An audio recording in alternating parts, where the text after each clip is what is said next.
Welcome back, boys. This is mission number 2 of a running series on the YouTube channel known as The Crew. This is a journal reading directly from my grandfather's words, who was a tail gunner back in World War II. If you have not seen part 1 and part 2, you may want to pause now and go back and check out those videos. They'll be linked in the details below. These are my grandfather's words, delivered verbatim from his journals in the war. And without further ado, I hope you guys enjoy The Crew.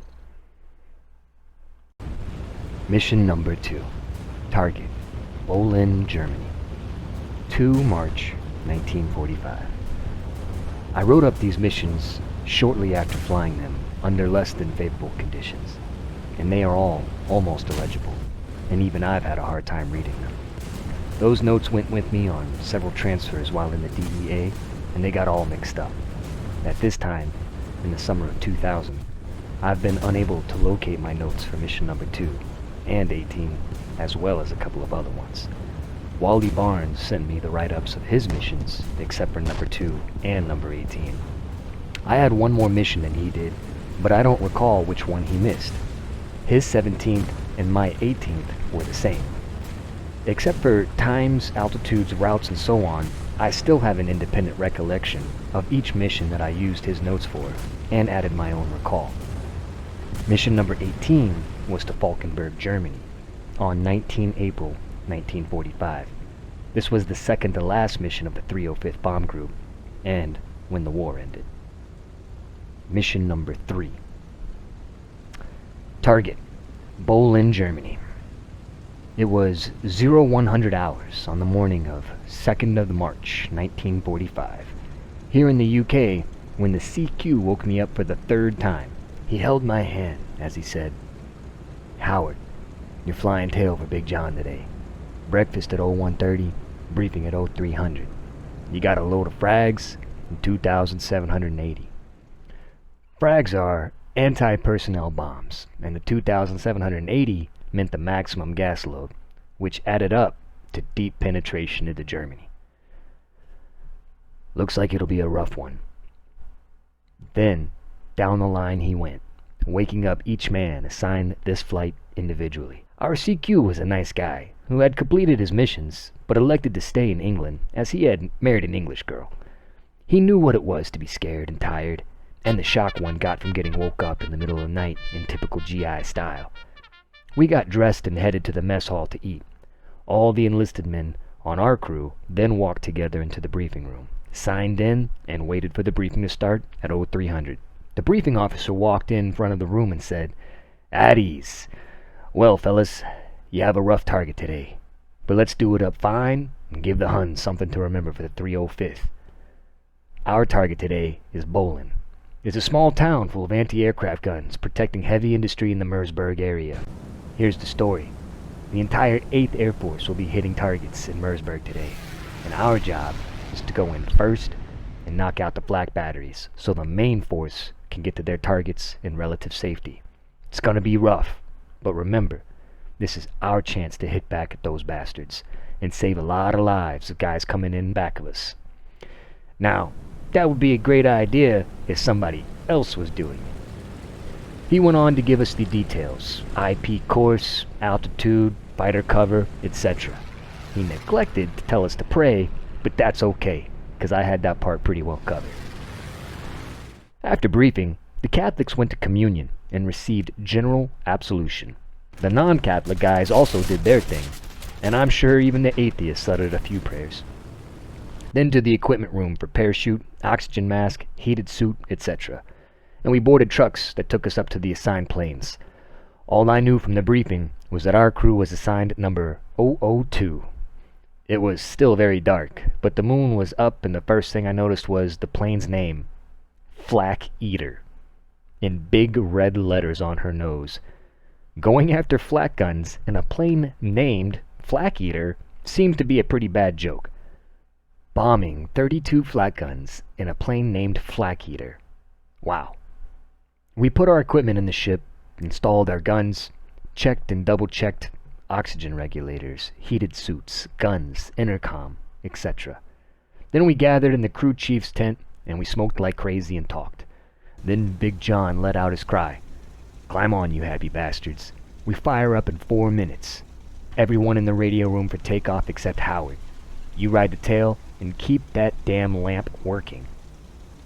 A light signal flashes in the control tower, and all 36 ships of the 305th leave their hard stand and head for the runway. I flashed a lamp like a madman so the pilots can see us. It's pitch black, and they are driving those big birds in the blind. We line up on the runway, nose to tail, all engines at full power and the pilots standing on the brakes. The tower sends up a green flare, and the lead plane barrels down the runway, almost to the end before he can get the overloaded bomber off the ground. 30 seconds later, the deputy lead follows him. Another 30 seconds, and off we go. We used up every inch of the runway before Armstrong could get the air under our wings. With my 200+ pounds in the tail, even though he trimmed the flaps, did not help much. But I gotta keep the lamp flashing. I mean, hey, there are a bunch of bomb-loaded planes chasing after us in the dark. We assemble over Poddington at 500 feet, and the sun is just peeking over the eastern horizon. It's Technicolor time. Crimson, purples, golds, reds, green, yellow, white, and a multitude of other color flares popping out of group lead planes all over the sky. It's an awesome sight. Once the formation was made, we headed to France, the third plane in a 3,000 plane bomber stream. We gained altitude and went on oxygen at 0800. We picked up our little friends, P-51 fighters, just as we crossed the front lines. We got over the IP, made the turn to the proper heading, and started our 24-minute bomb run to the target. We had a very strong headwind that made our run even longer. The target area was visual, and with the headwind and 25,000 feet of altitude, we made pretty good targets for the flak gunners. We started to get heavy flak from them long before we got there.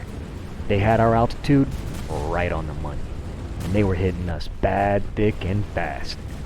Just before drop time, with all planes having their bomb bay doors open, which slowed us even more, the lead plane took 2 direct hits, one in the cockpit and one in the bomb bay. Their bombs were salvoed out as they got hit. Our operational procedures was that when the bombs started to drop from the lead plane, all the other planes also dropped theirs, but we were about 8 miles from the drop zone, so the mission was a complete failure. The flak hit on the lead plane caused it to go up on one wing. It side-slipped and came right over the top of our plane, upside down, and only missed colliding with us by inches. Then, it spun down to the earth. During this time, flak was bursting all around us. I guess I got mad, or scared, or both, because I started to strafe the ground with my twin 50s. I knew I couldn't hit anything, but it made me feel better. The flak gunners had a perfect track on us and bracketed in. John put our plane in a deep turning dive and got us on a different heading and changed our altitude. That made it more difficult for them to keep a track on us. We took a few more hits and then did a 180, reversed our course. The formation managed to reassemble and got the hell out of the area. The other 2 squadrons of our group made separate bomb runs and wiped those German kids off the map. Fighter escort left us at the front lines, and we headed back to England. En route, we lost number 2 engine, feathered the props, but we were able to land at our base. We turned the ship over to the crew chief, went to the debriefing, got our large shot of whiskey, went to chow, and then to bed about 19 hours after the CQ had woke us up that morning. Will we have to go again tomorrow? Will I sleep tonight? Will the MPs have to put me in the plane at gunpoint the next time? Stay tuned.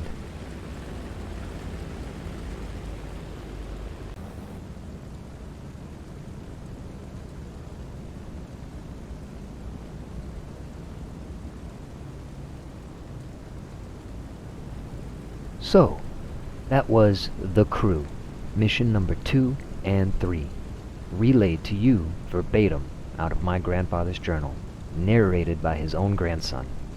I hope you enjoyed the presentation. Fortunately, the bulk of these documents were preserved by my family and are now available to be shared with you here. Unfortunately, mission number 2 was lost to the sands of time. However, there are still plenty more missions remaining in the journal. I can assure you that more missions and videos are already in the works.